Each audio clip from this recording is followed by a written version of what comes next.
Buenas, mi gente, de nuevo. En esta ocasión estaremos hablando, vamos a ir directo al grano. Estaremos hablando acerca de Nikola Jokic, y no solo de Nikola Jokic, sino de esta carrera del MVP, que está a punto de ser una de las carreras más épicas de los últimos años, ya que para nadie es un secreto que en los últimos años hemos tenido competencia entre un jugador, a veces tres jugadores, pero incluso en esta era hemos tenido MVPs que prácticamente han sido unánimes. Todo el mundo sabía que iban a ser los MVPs. Y en esta temporada tenemos varios casos de formas diferentes de jugadores que podrían llevarse el MVP, que tendrían un argumento serio para poder llevarse el MVP. Pero antes de empezar y entrar en todo eso de los MVPs, quisiera hablar de alguien en específico, de jugadores que quizás no están en la conversación tan fuerte como otros, pero que quizás en otra temporada, por la temporada que están teniendo, pudiesen eh, haberse ganado el MVP. Es el caso de Kate Cunningham y Tyrese Maxey, ambos jugadores liderando a sus equipos obviamente de maneras diferentes, haciendo cada uno en lo que hace mejor. Y ya mencionado estos dos jugadores, vamos a ir al apartado de los extraterrestres, porque básicamente esos jugadores que vamos a hablar ahora no son de este planeta. Hay uno en especial que ya la palabra de no tiene sentido, ni siquiera eso tiene sentido decirle eso. Y nada, tenemos a un jugador como Giannis Antetokounmpo, que está teniendo una temporada histórica, promediando más de 33 puntos, más de 13 rebotes y 6 asistencias, más de 6 asistencias, liderando a su equipo, teniendo un buen récord con relación a lo que son ellos. O sea, están teniendo un buen récord y jugando de una muy buena manera gracias al impacto defensivo y ofensivo que está teniendo Giannis Antetokounmpo. Independientemente de todo lo que él está haciendo, no será, en mi opinión, suficiente como para ellos quedar tan arriba, lo cual, con relación a lo de ganarse el MVP, hace que él tenga menos chances que otros jugadores. Otro caso, tenemos otro jugador, que en este caso es Shai Gilgeous-Alexander. En la noche de ayer, el equipo de Oklahoma City le dio una paliza al equipo de los Lakers y básicamente están certificándose como los campeones del año pasado. Incluso faltándole J-Dub, su segunda espada, pudieron sacar una victoria aplastante. Y bueno, ¿qué más se podría decir de ese equipo? Un equipo que a nivel defensivo históricamente está siendo prácticamente uno top 3 de los mejores equipos defensivos. Y en mi opinión, de los equipos que yo he visto, que yo he podido ver, el mejor equipo defensivo que yo he visto con mis ojos. Y, o sea, tipo, ¿qué esté pasando así? Porque obviamente yo he visto partidos de equipos en años pasados y que uno lo puede ver, pero se entiende lo que quiero decir. Otro jugador, ¿quién me está faltando? Bueno, cabe destacar, o sea, hay que hablar de Luka Doncic, que a pesar de la mala noche que tuvo, está promediando más puntos que nunca en su carrera y está teniendo una gran temporada, pero al igual que Giannis Antetokounmpo, él no será, o sea, no estará acompañado por el equipo, lo cual hace que no tenga tantas chances como si es el caso de Shai Gilgeous-Alexander. Y yo digo que en el caso de Giannis Antetokounmpo, si Giannis no tiene chances, creo que Luka tiene menos, por la razón de que probablemente termine con peor récord que Giannis Antetokounmpo y el impacto que él tendrá, que no quiere decir que no sea muy bueno, porque es muy bueno. Lo que pasa es que ya el nivel de Giannis, del impacto que él está teniendo, es algo estratosférico. No va a llegar hasta ese punto, pero muy probablemente él estará en ese top 5 siempre, a lo largo de la temporada.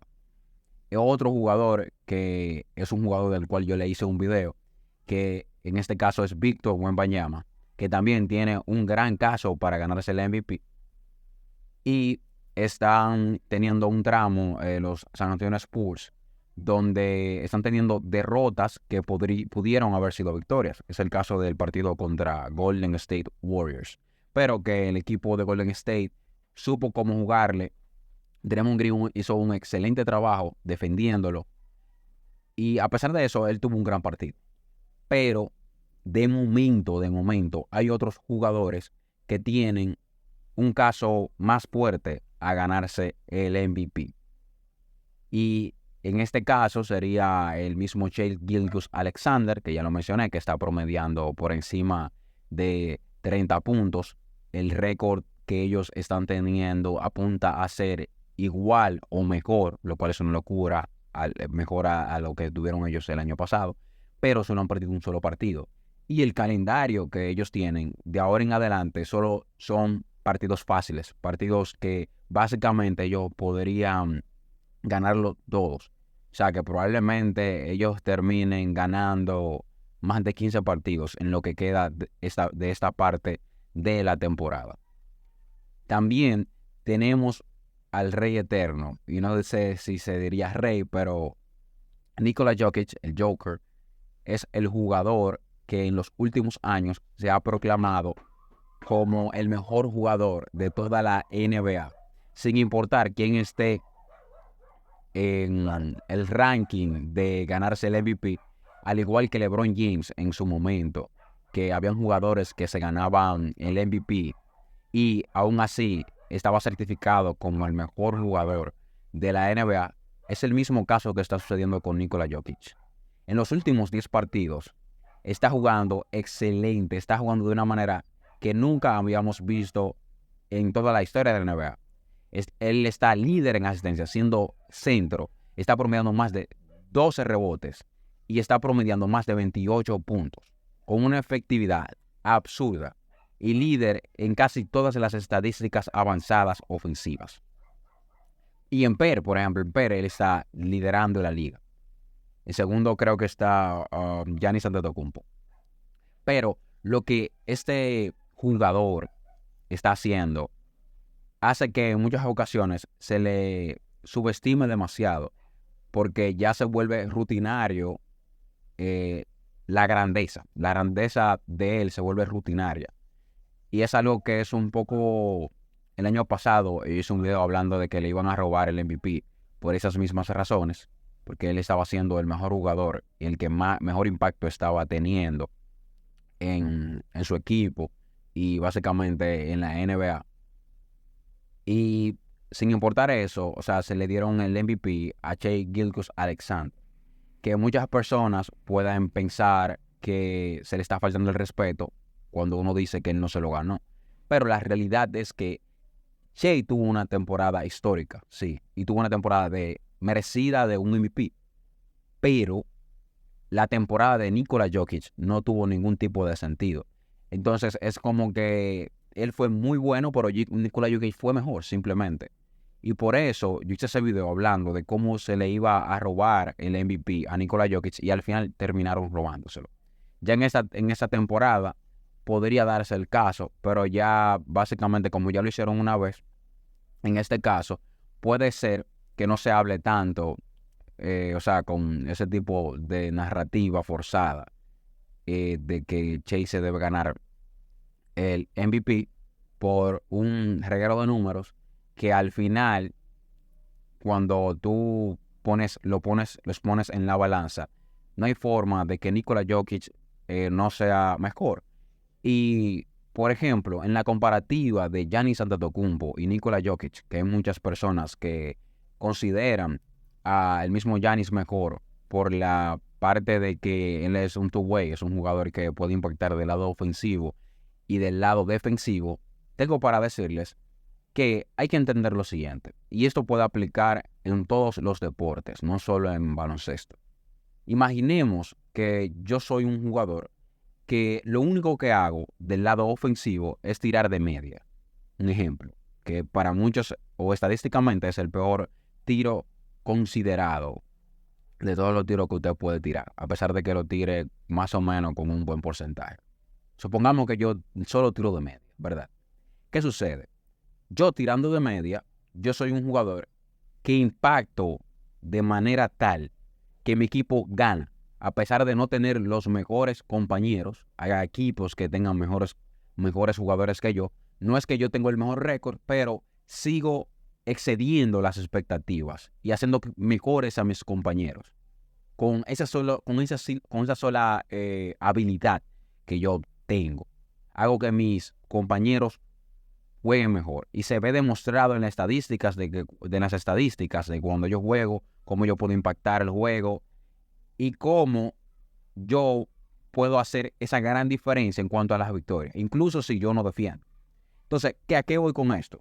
Lo que quiero decir es que al final, sin importar qué tan bueno usted defienda, qué tan bueno usted sea ofensivamente, lo que importa es la victoria, el impacto que tiene lo que yo hago, sin importar qué yo deje de hacer. Si lo que yo hago impacta de tal manera, por ejemplo, Curry, si tú tienes Curry, que solamente tirando triples, hace que el equipo, o sea, dé ese cambio radical en comparación a que juguemos con un otro base, que haga otras cosas que no sean el triple, que pueda tirar, que haga muchas más cosas, más variedad de cosas, defiende y todo eso. Si al final ese jugador no logra el impacto que Curry está teniendo, al final no es mejor, porque todo se reduce a eso. Y por eso yo le doy tanta validez al PER, ya que el PER suma básicamente todas las estadísticas y al final tú tienes un número en cuanto a basado en incluso hasta en el pace de los 48 minutos que tú puedes durar en cancha. Y básicamente eso. El jugador Nikola Jokic es un jugador muy especial. Y yo entiendo que él no es el centro tradicional que estamos acostumbrados a ver, que intimide en el lado, o sea, en la pintura. Él quizás no intimida, pero por ejemplo, él está líder en robos, deflections, o sea, los tiros que él anula, por ejemplo, cuando van a dar un pase o ese tipo de cosas. El año pasado terminó top 3 en esa categoría. Solamente que se entiende, es algo que la historia nos ha enseñado, que los jugadores que hacen historia y que marcan la diferencia cambian esa manera de pensar que muchas veces uno tiene ya por la costumbre de lo que ya uno está acostumbrado a ver, hace que muchas veces nosotros le quitamos grandeza al mejor jugador del momento. Y eso le ha pasado a todos los jugadores que con el tiempo pareciese, por ejemplo, ahora mismo pareciese que hay muchos jugadores que se consideran que se tienen en el tope, como que si nunca se le criticó. Porque, por ejemplo, el mismo Michael Jordan se le criticó en su momento, o sea, sus contemporáneos, los analistas también. Si no me creen, pueden ver, porque está todo registrado acerca de eso, de cómo se le criticaba su juego, cómo en ese entonces no se creía, por ejemplo, por qué a Michael Jordan lo draftearon en número 3 y no número 1. Porque si usted busca las estadísticas que él tuvo en los juegos universitarios, fueron absurdas. Pero en ese entonces no estaba de moda eso, no se creía que alrededor de un jugador exterior como él se podría ganar o generar un gran impacto en cuanto a las victorias de tu equipo. Y por eso usted ve que draftearon primero que él a 2 centros. Y bueno, básicamente eso es todo por hoy. Me hubiese gustado hablar más, pero me tengo que ir. Y nada, dejen en los comentarios para usted quién será el MVP, por qué, y dale like, comenta, suscríbete.